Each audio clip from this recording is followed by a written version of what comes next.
Boa tarde.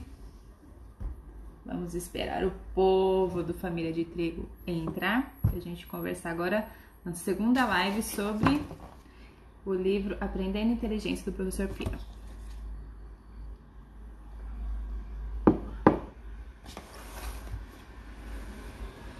Boa tarde. Quem está chegando, que não me deixa ficar falando sozinha. O meu marido sempre foi muito youtuber, assim, né? Então ele tem uma super intimidade com a câmera. Ele fala, nossa, vamos gravar um vídeo. Assim, não, eu não consigo, eu tenho que falar com alguém. Se não tiver ninguém do outro lado, eu travo totalmente. Se estiver sozinho e a câmera não sai absolutamente nada. Engraçado, né? Oi, mãe.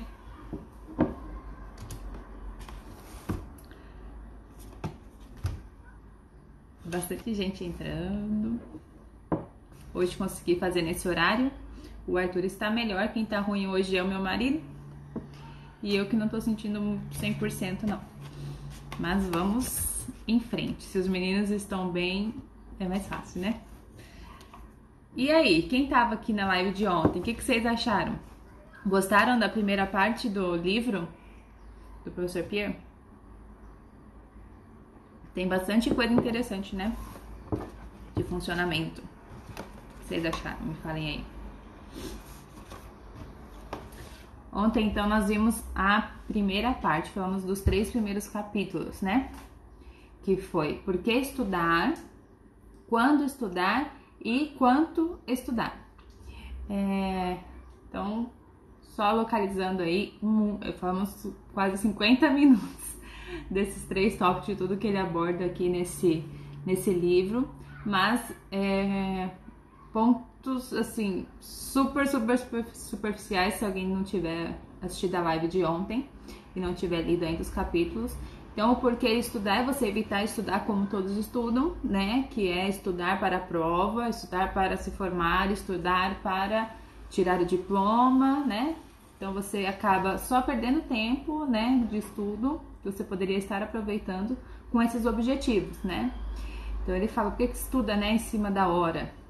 Pra não dar tempo de esquecer, é exatamente isso que acontece, né? Se você pensar nas coisas que você aprendeu ao longo de tantos anos de escola, né? A gente sabe muito pouco, porque a gente estuda com o propósito errado. A gente estuda para a prova, né? Para a avaliação, para o vestibular e assim vai.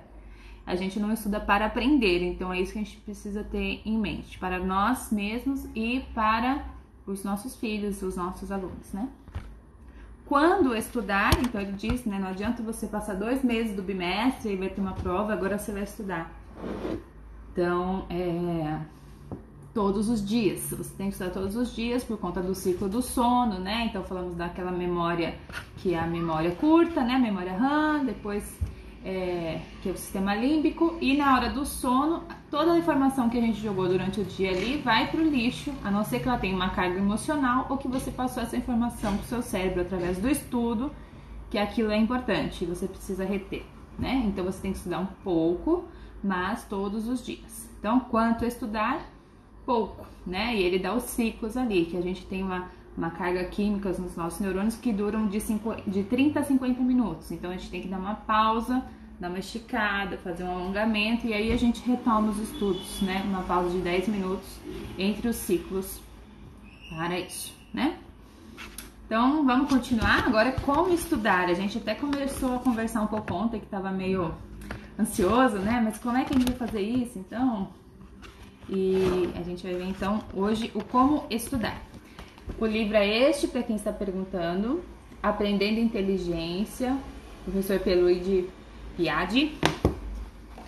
E nós estamos, então, vamos tratar hoje de 2 capítulos, como estudar e como se tornar mais inteligente, que é o primeiro capítulo da segunda parte do livro, tá? Quem leu o capítulo, quem tem já alguma coisa que quer comentar, vai escrevendo aí, tá bom?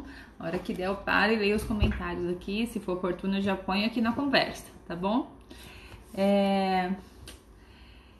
Então, vamos lá. Como estudar? A primeira coisa que a gente aborda aqui, que o professor Pia aborda no livro, é que você precisa de sossego e tranquilidade. Então, você vai procurar um lugar tranquilo, sem distrações, né? Sem celular, sem televisão, né? Sem um radinho passando as notícias, né? Aquela coisa ligada atrás falando na tua orelha. Você vai procurar um lugar tranquilo e sossegado e confortável. Você sentar confortavelmente, não para dormir, né? Uma cadeira confortável, que não te dê uma dor nas costas aí. E você vai estudar então nesse ambiente, respeitando aquele ciclo, né? Você vai estudar então de 30 a 50 minutos e você vai dar uma pausa de 10 a 20 minutos, dependendo de como é o seu ritmo de estudo. Se você aguenta menos, você faz 30. Se aguenta mais, você faz 50, né? Se precisa de mais ou menos tempo de pausa, você que vai saber porque cada pessoa tem o seu ritmo, mas fica dentro desse padrão. Aí ele vai falar do seguinte, sobre as distrações, né? Não ter nada que te distraia. Aí a pergunta, mas ele pode estudar ouvindo música, né? Aí ele fala que sim, desde que essa música não te atrapalhe. Como é que isso acontece então? Ele fala que o cérebro, ele é dividido em 2 hemisférios, como nós já sabemos. Cada hemisfério desse tem as suas habilidades, né? Então, no hemisfério esquerdo é o linguístico e o lógico-matemático. No hemisfério direito é o musical e o espacial. Então, ele fala assim, o nosso cérebro, ele não é rápido assim, né, de pegar informação, agora eu não esqueci mais, mas ele é muito eficiente em funções. Então, eu consigo conversar com vocês enquanto eu tô lendo aqui as minhas anotações, enquanto eu tô tomando chá e eu tô ouvindo o carro passando na rua, ouvi que meu filho falou alguma coisa na porta. Então, o cérebro tem muitas funções que ele exerce ao mesmo tempo, né? Então, por quê? Porque cada hemisfério ali tem as suas habilidades e elas são multifuncionais, né? Elas funcionam ao mesmo tempo juntas.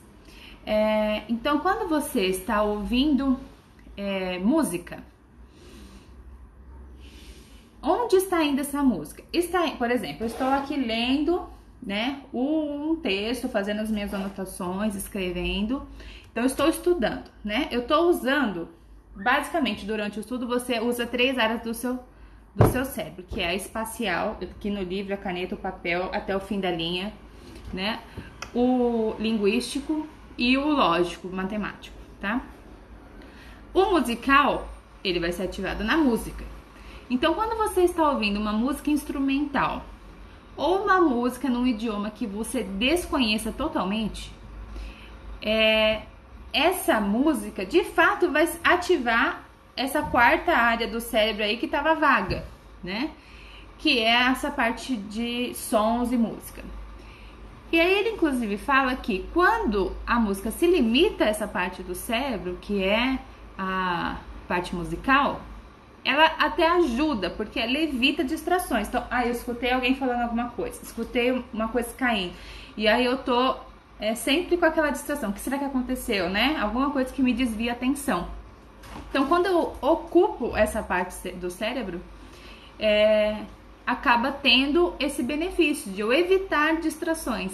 Interessante. Mas desde que a música não entre no sistema da linguagem. Então, você tá lá na música. A hora que a música tá falando uma coisa que você entenda, ela já tá entrando em outra esfera. E aí isso vai atrapalhar a tua atenção, tá bom? Então, essa questão da música é muito interessante, porque ela pode ou atrapalhar ou de fato ajudar, né? Se bem colocada aí. O que fazer na hora do estudo, né? Então você pode pôr a música clássica ou uma música de um idioma que você desconheça totalmente. E aí vem aquela situação, como é que eu vou estudar? Eu vou pegar o livro do professor e vou ler, né? Então estou estudando. Então ele diz que não. Quando você está passivo, você não está estudando. Estudo é ativo, sozinho e ativo. Ele sempre bate muito nessa tecla, tá? Então ele diz, você nunca vai estudar se você não tiver um lápis ou uma caneta na mão ativos. Eu estou estudando, eu estou lendo e eu estou escrevendo. Quando você coloca sua mão para escrever aí, você está ativo no estudo. Então, ele vai falar que o ato de escrever permite que o teu cérebro reconheça a importância daquele estudo e que então ele tenha uma predisposição maior de fixar aquele conteúdo durante a noite, né? Então aquele que a gente combinou, né? Aquele lixo, se não tiver uma carga emocional naquela memória, provavelmente ela vai para o lixo, né? Que é o que acontece com todos os nossos anos escolares, né? Ele diz, inclusive, num vídeo, fala assim, o professor deu uma aula super importante ali e tal, no meio da aula, o professor contou uma piada, né? E aí todo mundo riu e tal, foi aquela coisa. Ele falou assim, daqui 2, 3 meses, você vai perguntar pro aluno daquele dia, a única coisa que aquele ser humano vai lembrar é da piada que o professor contou. Por quê? Porque teve uma carga emocional, fez ele se sentir feliz e tudo mais, né? Foi aquilo que ficou. A aula maravilhosa que o professor preparou e deu aquele dia, não sobrou nada, né? Porque do conteúdo não teve carga emocional. Então, como é que você vai fazer? Para estar ativo, você tem que estar com uma caneta e um papel. Não é fazer o caderno do estudo, né? Cheio de florzinhas e tudo mais. Não, ele diz que é o ato de escrever. Não interessa muito o que está escrito no papel que está escrito. Ele, inclusive, diz que você pode usar uma lousa, você pode escrever em algum lugar, descartar o papel depois, né? Porque o papel não é o fundamental. O fundamental foi o ato de escrever que ajuda na fixação do conteúdo. É um aviso que você está mandando para o teu cérebro, né? Que aquele conteúdo é importante, que você precisa reter. Digitar não é escrever, né? Inclusive, ele faz até menção da letra cursiva, né? Que a letra cursiva, ela ainda é melhor do que a letra de forma nessa função da escrita no estudo, né? E então, o digitar está totalmente fora. Em algum dos vídeos dele que tem no YouTube, ele mostra, inclusive, né, esqueço a palavra. Aquele scan que faz do cérebro, que mostra as áreas acesas, né, do cérebro. Quais são as áreas acesas ali quando você está escrevendo, né, e qual as áreas acesas quando você está digitando. É muito impressionante, porque é muito diferente. O seu cérebro parece uma árvore de Natal quando você está escrevendo. Quando você está digitando, tem alguns pontos de luz ali. Muito diferente a intensidade de uso cerebral para essas coisas. Então, é totalmente diferente. Você, vou fazer o resumo aqui no meu computador e tal. Ele diz que você está salvando, sim, no HD do computador, mas não é esse HD que você leva para todo lugar, né? É este aqui. Então, para escrever nele, você tem que escrever papel ou lápis e caneta, tá bom? É nesse capítulo que entra, eu adiantei um pouco ontem, então eu vou repetir, né? Aquela questão da matemática, que a matemática é difícil de entender, mas ela é fácil de aprender. Por quê? Você tem que fazer exercício. Quando você pensa em estudar matemática, você nunca estuda matemática sentado, lendo livro, né? Assistindo Não, você faz exercício, você faz conta, soma, multiplicação, você faz as regras de 3 a 20, você faz cálculos, né? Você tem que sentar. Uma vez que você entendeu como eu faço uma regra de 3, né? Uma vez que você entendeu como é feito, você vai aprender como? Fazendo. Então você vai sentar lá, pegar a lista de exercícios e vai. Qual que é o resultado? É esse, faz a conta, faz conta, pronto. Uma vez que você entendeu o processo, você aprende através da ação, estando ativo nesse entendimento. Então, são com os exercícios. Então, a matemática é o mais fácil de aprender, ele diz. Porque o próprio esquema matemático te exige que você seja ativo, né? Para você responder as coisas. Diferente das outras matérias, algumas mais, outras menos, né? Ele dá um conceito aqui, eu acho que eu tô até pulando para frente aqui. Então, para escrever, você vai... vocês vão escrever para estudar. É mais pra frente mesmo a outra parte da história, que ele compara com a história e a matemática. Então, eu vou deixar pra lá. Como você vai fazer esse sistema da escrita? Você não precisa copiar o livro inteiro, copiar a matéria inteira, ficar escrevendo parágrafos e parágrafos. Na verdade, essa é a forma menos eficaz. O que você vai ter que fazer é esquemas mentais, você escrever palavras-chave, você identificar o que é importante naquele texto. E isso você vai escrever. Você vai escrever pouca coisa. Você não precisa ficar escrevendo, copiando. Na verdade, isso é o que menos dá certo. O que mais dá certo é, eu li um parágrafo aqui, tá, interessante, que você precisa escrever, tá, letra cursiva, então você vai fazer um resumo. Ou você vai escrever de uma outra maneira, aquilo que você vai gravar. Então, escrever é importante para o estudo. Pá, terminou. Então, você tem lá um parágrafo de 5, 10 linhas e você pegou o conceito daquele parágrafo e você escreveu aquilo, né? Estudar escrevendo, o que eu tô entendendo, ou resumo? Estudar escrevendo, elaborar resumo também, tá? Ele faz parte do mesmo esquema. Porque quando você elabora um resumo, você leu aquilo tá fresco na tua mente e você vai escrever aquilo que você entendeu, aquelas partes principais que ficaram na tua mente, na forma do resumo. Isso é uma das formas que ele passa ali para ser feito no momento do estudo, tá? Então ele faz duas comparações. Durante a aula, você ouve, você tem que prestar atenção na aula, você vê o professor escrevendo, você age pouco por você mesmo, né? Você tá escrevendo alguma coisa ali que tá na lousa ou respondendo algum exercício, mas o nível é muito pequeno. Então, na aula, ele diz que a função da aula é que você entenda aquele conceito, aquele fato, aquele momento da história, aquela problematização no português, enfim. Você precisa entender. Inclusive, ele diz que essa é a função do bom professor, é se fazer entender, fazer o aluno gostar daquela matéria. Então, quando você está em aula, seu objetivo é entender. Quando você vai estudar sozinho, você vai, então, estar ativo. E aí, é a sua chance de fazer, que ele diz, né? Então, ele fala, é a hora que você vai resolver os problemas, fazer os exercícios, né, de conceitos mais matemáticos. É a hora que você vai elaborar um resumo, então você escutou aquela aula, né? Você até fez as suas anotações ali, agora você vai sentar sozinho, né? Aquele texto que você leu, que você precisa ler, e você vai fazer o resumo. A minha aula hoje, a professora falou tal, e você escreveu ali fazendo o resumo do principal, e isso vai te dar condições de aprender de fato aquilo. Ou então, realmente, eu escrever, estou lendo aqui o livro do professor Pierre e vou escrevendo as palavras principais, os focos do texto, né? Ou desenhar, até ele fala, né? Tem gente que faz muito esquema mental, então vai desenhando para fazer um esquema, então isso é muito válido também. Desenhar também entra nesse sentido, tá?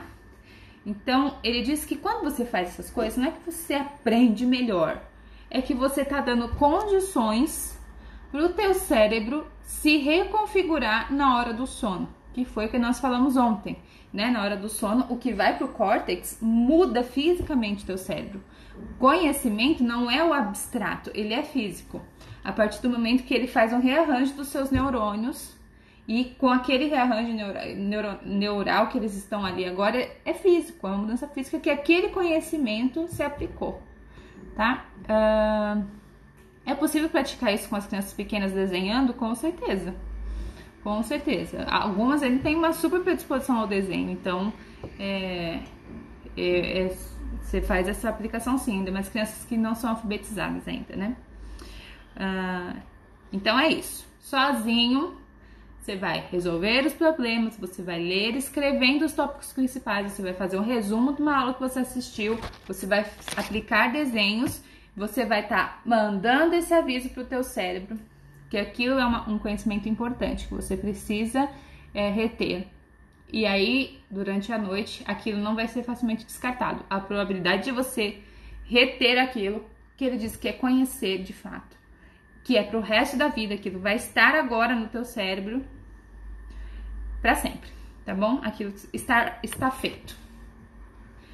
Ok? Aí a gente para e pensa, que é o próximo tópico do livro, no autodidatismo. Ele diz o seguinte sobre autodidatismo: todos são. Não é aquela coisa, nossa, eu tenho um primo que é autodidata, ele aprende sozinho. Ele fala assim, pra você aprender, você tem que estar sozinho. É com você, entende? Alguma pessoa pode te explicar, você vai entender aquilo, mas aprender de fato você vai fazer sozinho, né? Então, por conceito, todos são autodidatas. Ele diz que a gente tem é preguiça mesmo, né? Que a gente não aplica, você não desenvolve funções que você deveria desenvolver por preguiça. Aqui chegou a parte que me atrapalhou ali atrás, que ele fala do cérebro do aluno, né? Ele fala assim, a questão da matemática, ela é um pouco mais complexa, porque todo mundo fala, nossa, eu odeio matemática, nossa, eu sou super mal matemática, nunca aprendi matemática, como eu vou ensinar matemática pro meu filho se eu não sei? Né? É a pergunta que mais chega aqui no Família de Triagem.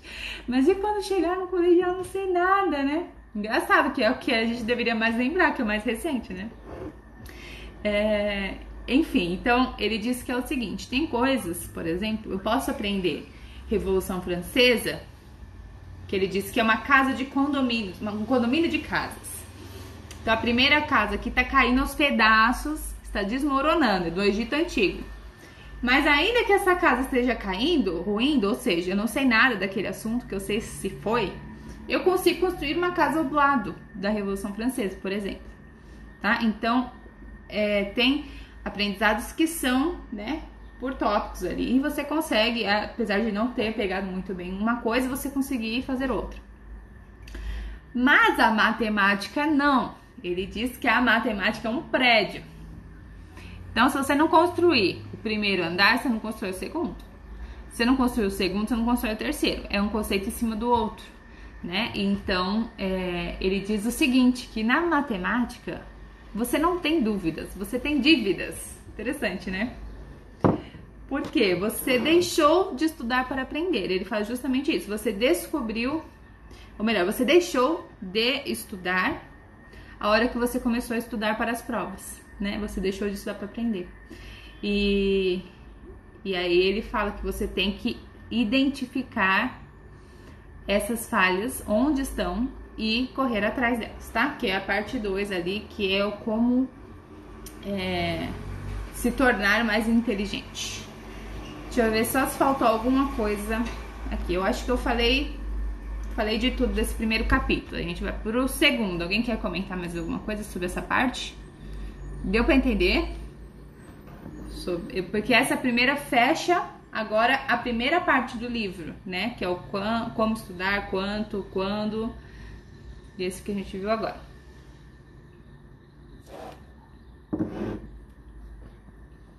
Então vamos continuar. Se lembrarem de alguma coisa, vão digitando aí, tá bom?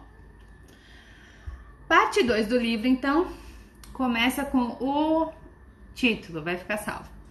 Como se tornar mais inteligente. Então ele vai dizer que inteligência não é aquela pessoa, nossa, pessoa super inteligente, né? Aquela pessoa, nossa, meio burrinha.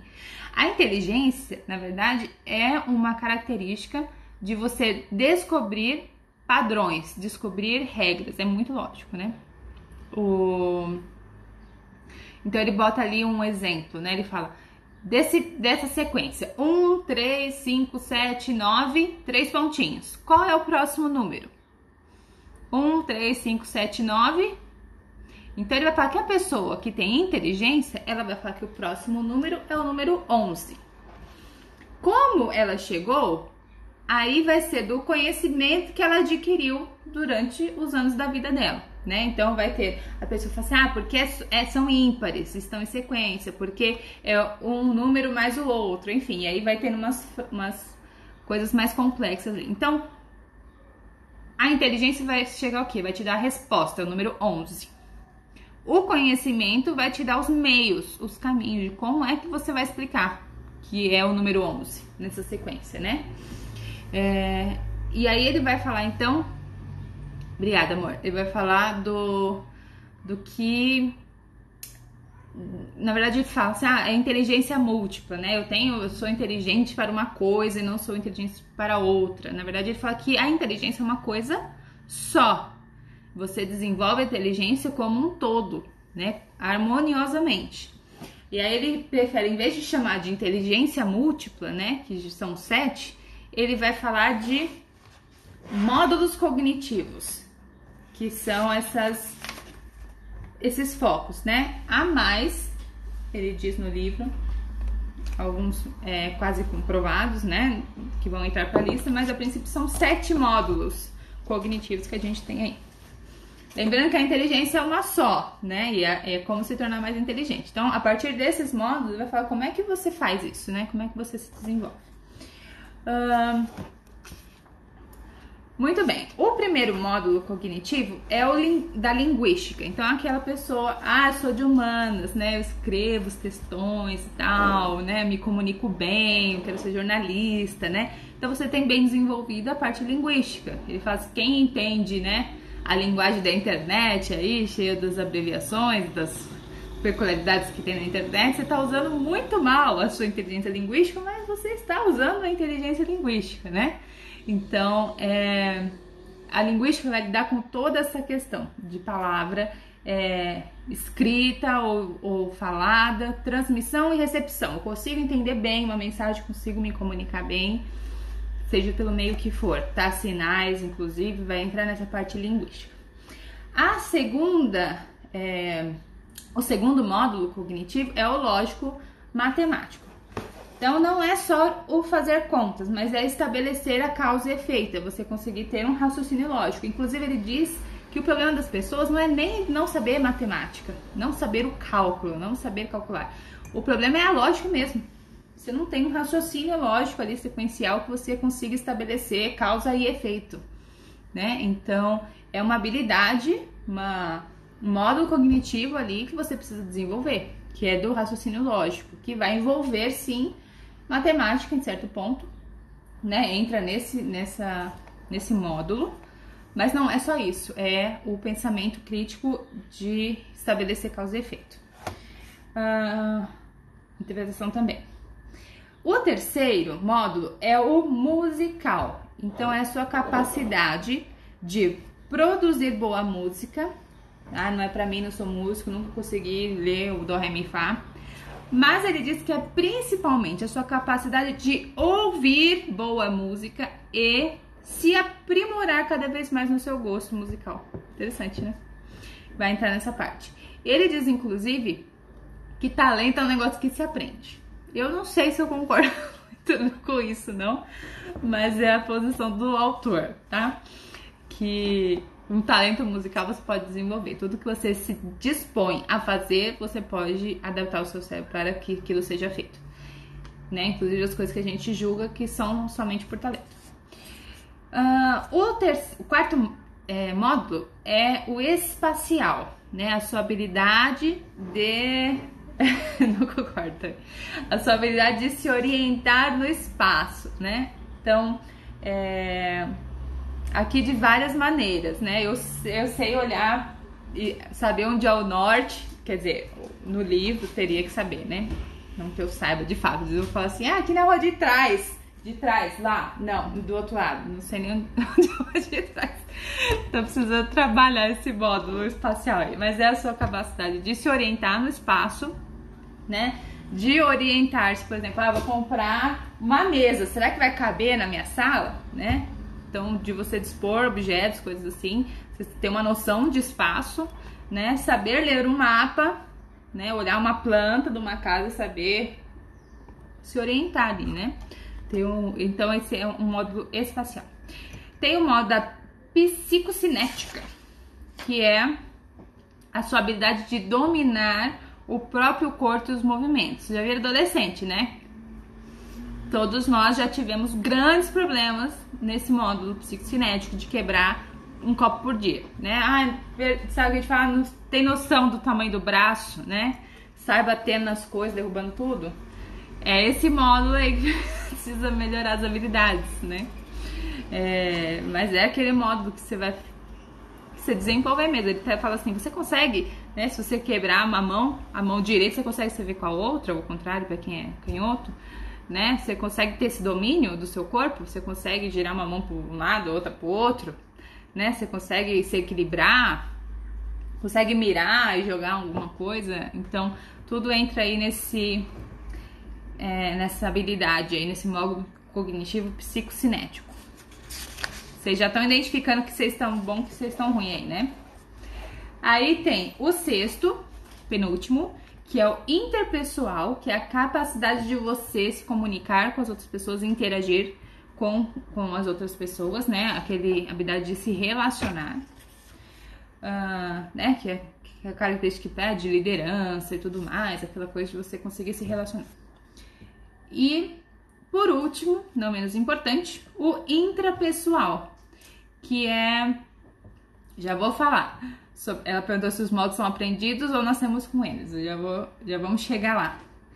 O intrapessoal é a capacidade de você se conhecer a si mesmo, né? Então, enquanto vocês estão fazendo aí, né, um filtro... Ah, isso aqui sou boa, nossa, lógico, matemática tá ruim, nossa, não tenho noção, nem no GPS eu consigo saber se eu vou pra esquerda, pra direita, né?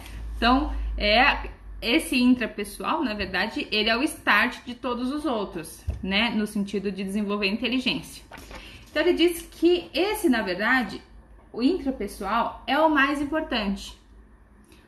Nesse sentido mesmo, de a gente se conhecer. O que eu sou boa no quê? Eu sou ruim no quê? Né? Então, ele diz, a gente já ouviu muita frase, eu odeio matemática, mas tudo bem que eu sou de humanas, né? Inclusive, ele cita aqui no livro, que absurdo, né? Ele cita aqui uma pessoa, ele não diz, esse livro acho que é de 2003, tá? Então, a gente tem noção ali do governo. Mas ele fala que houve uma mulher com qual ele conversou, que era uma das pessoas principais pelas mudanças que o MEC estava fazendo na educação. E ele conversando com ela uma certa vez, ela disse exatamente isso. Nossa, eu nunca aprendi química, física, biologia, matemática, odeio essas coisas. Mas olha, eu sou super bem sucedido, não preciso saber dessas coisas e tal, né? E ele fica abismado, tipo, essas pessoas que estão liderando como se dá a educação no Brasil, né? Que não é surpresa nenhuma para nós. Então, muito bem. Ele fala dessa pessoa que não preciso dessa cognição porque sou de outra área. Ele fala que na verdade isso é uma preguiça mental, é uma pessoa preguiçosa. Na verdade ele até fala mais para baixo que você tem uma deficiência mental a partir do momento que uma dessas áreas está deficiente, justamente assim, tá? Então essa preguiça que impede a gente de desenvolver todas essas áreas. A gente tende a falar assim, nossa, eu gosto muito de uma coisa, então eu só faço essa coisa, né? Eu gosto muito de música, então é música o dia inteiro e eu não faço outras coisas que desenvolvam outras habilidades que eu tenho total capacidade de desenvolver. Por quê? Todas essas sete módulos cognitivos, como perguntaram aqui atrás, elas nascem com a gente, todos nós temos, tá? Todas elas. Algumas desenvolvemos mais, outras nem tanto, mas nós temos potencial para todas elas. Então, se em uma delas eu sou muito ruim, eu preciso prestar mais atenção, eu preciso melhorar, você tem que treinar aquela parte que ficou para trás. Então, por isso que ele fala que o último módulo é o módulo mais importante, esse intrapessoal. É eu me conhecer, assim, eu sou ruim em matemática, eu não tenho dificuldade de pegar matemática. Então, eu nunca mais vou estudar matemática na vida, muito pelo contrário, você tem que se dedicar àquilo para que você continue construindo. Então, o seu pé, então, na matemática ele fala isso, inclusive. Pare e identifique onde foi que você parou, tá? Nossa, eu parei lá, quando entrou o X, eu já não entendi mais nada, né? Entrou a função de primeiro grau ali, já não sei de mais nada. Então, você vai voltar aonde você parou. Onde você parou a construção do teu prédio ali. E aí, você vai pegar dali e continuar essa construção. Ok? Gente, acho que falei tudo. Ele termina com a frase, só depende de você. Ele faz questão de escrever que isso aqui não é um livro de autoajuda. Mas ele joga nas nossas costas mesmo. Não foi sua mãe, seu pai, ambos eram atores, e aí você tem essa veia, não sabe nada de exato. Não tem nada disso. Depende de você mesmo, de você se conhecer, saber onde estão os seus pontos fracos e você ir pra cima, sem preguiça. Ok? E aí, comentários? Deixa eu ver, tem um aqui. A Adriana tá falando que puxa, chegou agora que a internet dela tá ruim, mas vai ficar salva, tá? Depois eu vou subir no YouTube. Inclusive, a de ontem já está no YouTube, tá? A de ontem é importantíssima pra você chegar nesse ponto aqui. Então, se você não viu, vá lá ver. Põe lá, Família de Trigo no YouTube e vai aparecer, tá? Isso mesmo, Sabrina. Quem faz os currículos e as diretrizes deveria ter conhecimentos holísticos ou pelo menos estar aberto a querer aprender. Pois é. A esperança sim, não culpe o sistema. Somos responsáveis, exatamente.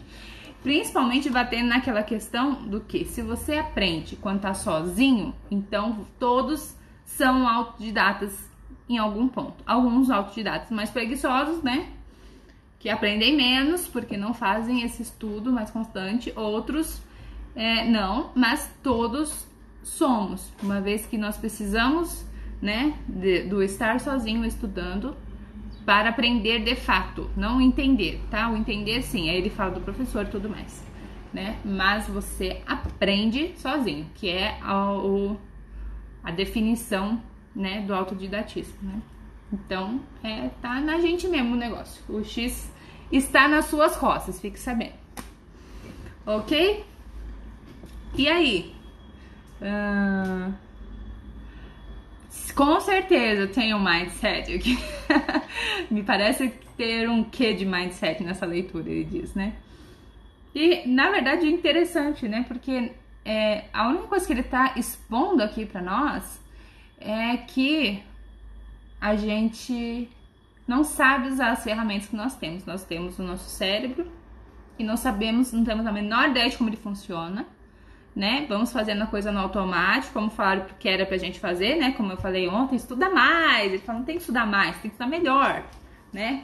Por quê? Porque o teu cérebro funciona desse jeito, e ele explica todo o funcionamento cerebral, né? Então, na verdade, ele tá falando, olha, é assim que usa, é assim que faz, né? Então, ele tá dando ali o guia, pegando nossa mão e levando. O homeschooling, Adriana falando, me despertou do sono da preguiça e ignorância. Tem que aprender para poder ensinar. Gente, eu sempre falei isso, mas agora, depois dessa leitura, eu tô mais convicta. Porque quando a pessoa fala, nossa, mas você largou tudo para fazer o homeschooling, né? Sim, gente, o homeschooling é uma oportunidade que a gente tem, mães que fazem homeschooling, é uma oportunidade de ouro que nós temos, não só desenvolver os nossos filhos em todas as questões que nós consideramos importantes, mas de recuperar tudo isso aqui, ó, que a gente jogou na lata do lixo. É uma oportunidade de você refazer o seu próprio estudo, né? Uma vez que a gente se dá conta de que a gente jogou tudo fora, né? E aí? Agora você tem essa chance de tentar recuperar, porque você vai ter que estudar para você ensinar o ser humano que tá ali esperando uma explicação, né? Que vai ser a nossa função de explicar o melhor possível para que aquela criança entenda e de proporcionar gosto. Ele fala isso no livro também. Nós temos que despertar o gosto das coisas nos nossos filhos. O bom professor faz que o aluno goste da matéria. Eu lembro que eu queria fazer engenharia química de todo jeito quando eu tava ali no segundo colegial, porque eu tinha uma professora que ensinava química de uma maneira tão apaixonada que eu falei assim, gente, eu quero isso pra minha vida, né? Então, a gente tem que ter essa noção. Eu odeio matemática, não sei matemática, agora eu vou ensinar matemática. A já entra com uma cara de enterro, né? Pra dar aquela aula de matemática. Coitada dessa criança, você acha que ela vai gostar de matemática na vida dela? Só que não, né? Então a gente tem que ter essa predisposição de estudar e de tentar passar essa coisa da melhor forma possível, né? Pra despertar esse gosto pelo estudo. Deixa eu ver. Tão simples, só mudar a cabeça mesmo. Exatamente isso, amiga. Ter disciplina e todos nós podemos. Essa é a questão, que ele fala ali. É preguiça. Porque pense, eu sei, eu tenho 2 aqui, vida de mãe não é fácil. Quem escolheu fazer homeschooling tá atolado até o pescoço, vamos afundar juntos. mas a gente precisa abrir mão de algumas coisas que nos distraem para ter esse momento de estudo, né? A Adriana largou a economia, pois é.